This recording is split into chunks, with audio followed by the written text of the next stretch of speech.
انسان کے علاوہ اس کائنات کی ہر مخلوق اللہ کے حکم میں پوری کی پوری جکڑی ہوئی ہے.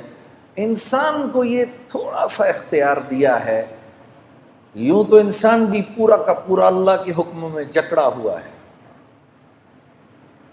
نہ یہ اپنی مرضی سے آیا، نہ یہ اپنی مرضی سے یہاں رہ رہا ہے، نہ یہ اپنی مرضی سے یہاں سے جائے گا.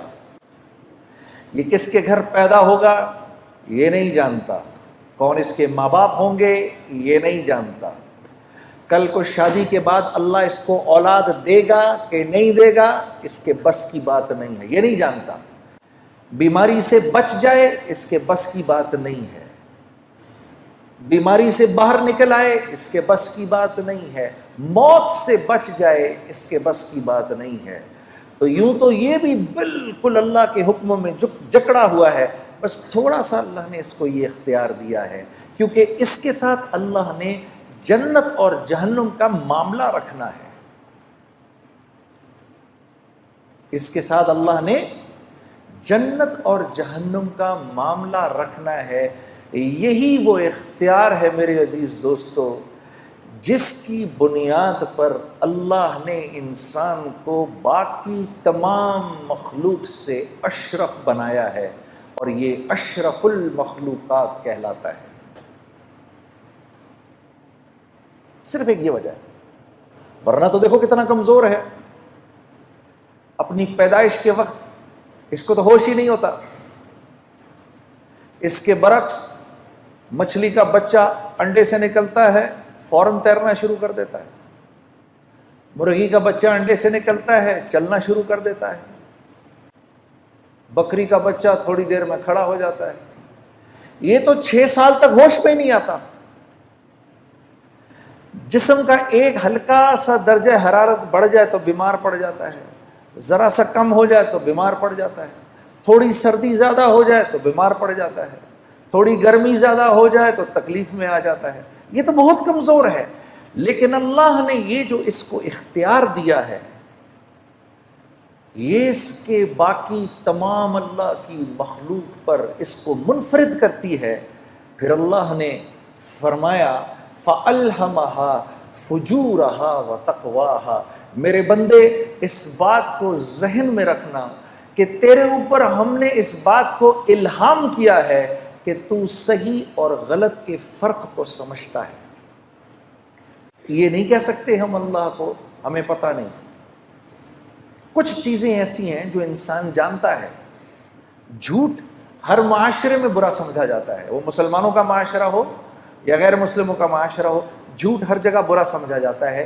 بےایمانی ہر جگہ بری سمجھی جاتی ہے، خیانت ہر جگہ بری سمجھی جاتی ہے، ظلم ہر جگہ برا سمجھا جاتا ہے، قتل و غارت ہر جگہ برا سمجھا جاتا ہے. بالکل اسی طریقے سے ہر معاشرے میں سچ پسند کیا جاتا ہے، امانت داری کا مول ہے ہر معاشرے کے اندر، امن و امان ہر معاشرے کی چاہت اور پسند ہے، رحم دلی ہر معاشرے میں پسند کی جاتی ہے. تو اللہ فرما رہے ہیں فَأَلْهَمَهَا فُجُورَهَا وَتَقْوَاهَا. تجھے اتنا علم ہم نے دیا ہے، کل ہمیں نہیں کہنا، الہام کیا ہے.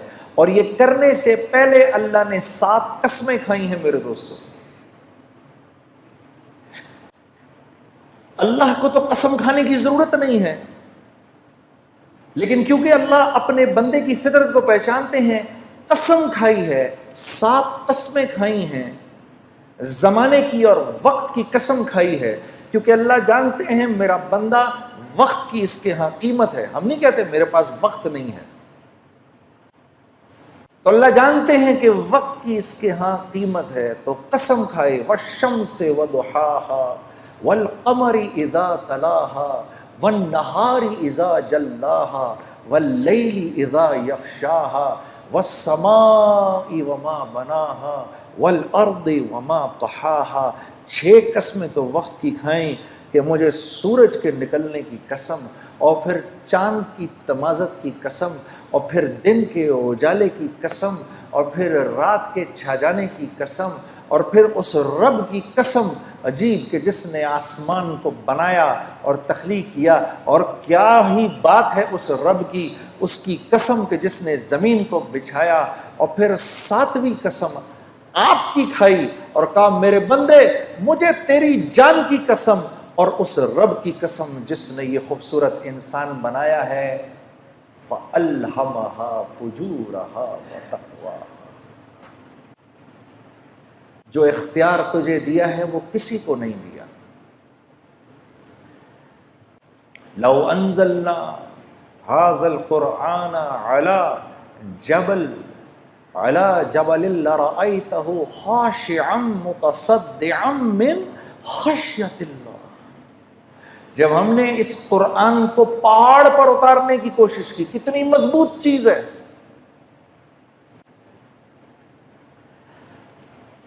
یہ اس پہاڑ کو وہ ہوا نہیں ہلا سکتی جو آگ کو بجھا دیتی ہے، جو سمندر کے پانیوں کو لے کے چلتی ہے، وہ آگ بھی وہ ہوا بھی اس کو اپنی جگہ سے نہیں ہلا سکتی، بڑے بڑے زلزلے بھی پہاڑ کو نہیں توڑ سکتے۔ اس پہاڑ نے اللہ سے کہا یا اللہ یہ قرآن میرے اوپر نہیں اتارنا، میں تیرے حکم نہیں پورا کر سکتا، کیونکہ میں تو تیرے حکم میں جکڑا ہوا ہوں۔ انسان نے کہا اے اللہ ہم پر اتار، ہم تیرے حکموں کو پورا کریں گے۔ تو یہ ذمہ داری لیے بیٹھے ہیں میں اور آپ۔ قد افلح من زکاہا، اللہ فرما رہے ہیں میرے بندے اگر تو نے اپنے نفس کو، اگر تو نے اپنی خواہشات کو میرے حکموں کے تابع کر دیا تو تو کامیاب ہو جائے گا۔ کیونکہ یاد رکھ نفس پر تو چلنے کے لیے نہیں ہے، نفس پر جانور چل سکتا ہے، کیونکہ جانور کو تو ہم نے کوئی اختیار دیا ہی نہیں، وہ تو اچھائی اور برائی کو نہیں سمجھتا۔ کتے کو کل اللہ پکڑ کر جہنم میں نہیں ڈالے گا کہ تو نے فلاں کی ٹانگ کیوں پکڑی، وہ کہے گا یا اللہ تو نے مجھے جس فطرت پر پیدا کیا میں نے پوری زندگی اس فطرت پر گزار دی، میں نے اسی فطرت پر زندگی گزاری۔ سانپ کو اللہ جہنم میں نہیں ڈالے گا کہ تو نے کیوں کاٹا فلاں کو، وہ کہے گا اللہ یہ تو نے بات میری فطرت میں ڈالی تھی، اور میں بالکل پورا کا پورا تیرے حکموں پر چلا ہوں۔ شیر کہے گا اے اللہ میں نے کبھی گھاس نہیں کھائی، میں نے کبھی پھل نہیں کھائے، وہ تو نے انسانوں کے لیے بنائے تھے، میں نے کبھی سبزیوں پر منہ نہیں مارا کیونکہ وہ میرے لیے تھا ہی نہیں، میری تو جو تو نے فطرت بنائی میں اسی فطرت پر چلا۔ بکری اللہ سے، گھوڑا اللہ سے، اونٹ اللہ سے کہے گا یا اللہ ہم نے کبھی گوشت کو منہ نہیں لگایا، جو تو نے گھاس پھوس ہمارے لیے بنائی ہم نے وہی کھائی۔ یہ میرے اور آپ کا معاملہ ہے میرے دوستوں، ہم اپنی مرضی پر نہیں چل سکتے۔ یہ وہ بات ہے جو میں آپ کو بتانے آیا ہوں، کیونکہ آپ کا ایک مقام ہے، آپ اشرف المخلوقات ہیں، آپ اپنے نفس پر نہیں چل سکتے۔ اگر نفس کہہ رہا ہے کہ سوتا رہے فجر گزرتی ہے تو گزرے، یہ آپ نہیں کر سکتے۔ چلو ایک سیکنڈ کے لیے صرف سمجھانے کے لیے ہم آخرت کی نہیں دنیا کی بات کرتے ہیں، سمجھانے کے لیے۔ جب آخرت سمجھانے لگو تو پھر کیا اگلا کہتا ہے ارے مولانا یہاں کا بتائیے کون جیتا ہے تیری زلف کے سر ہونے تک، آخرت تو جب آئے گی تب آئے گی، دیکھا جائے گا، ابھی یہ بتائیں میں دنیا میں خوبصورت زندگی کیسے گزاروں۔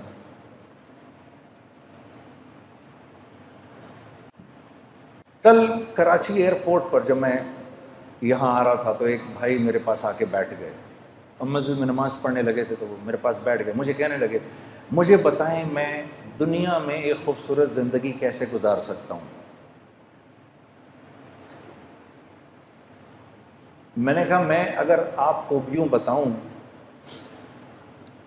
اور اگر آپ میری بات پر عمل کر لیں تو آپ یقین کریے کہ اللہ رب العزت کی ذات، اس کی یہ منشا ہر وقت کی منشا ہوگی کہ آپ کی زندگی ایک خوبصورت زندگی بن جائے، اور جس کے لیے اللہ رب العزت طے فرما لیں کہ اس کی زندگی خوبصورت ہوگی، ساری کی ساری کائنات مل کر اگر اس کی زندگی کو خراب کرنا چاہے، اس کو پریشان کرنا چاہے تو نہیں کر سکتی۔ اور اگر اللہ یہ فیصلہ فرما لیں کہ نہیں یہ نافرمان ہے، اس کی زندگی میں اس کو ہم خوف اور غم کا لبادہ پہنائیں گے ہی، 7 ارب انسان اگر مل کر آپ کی زندگی کو خوبصورت بنانا چاہیں تو نہیں بنا سکتے۔ اس کو کہتے ہیں لا الہ الا اللہ، یہ ہے لا الہ الا اللہ۔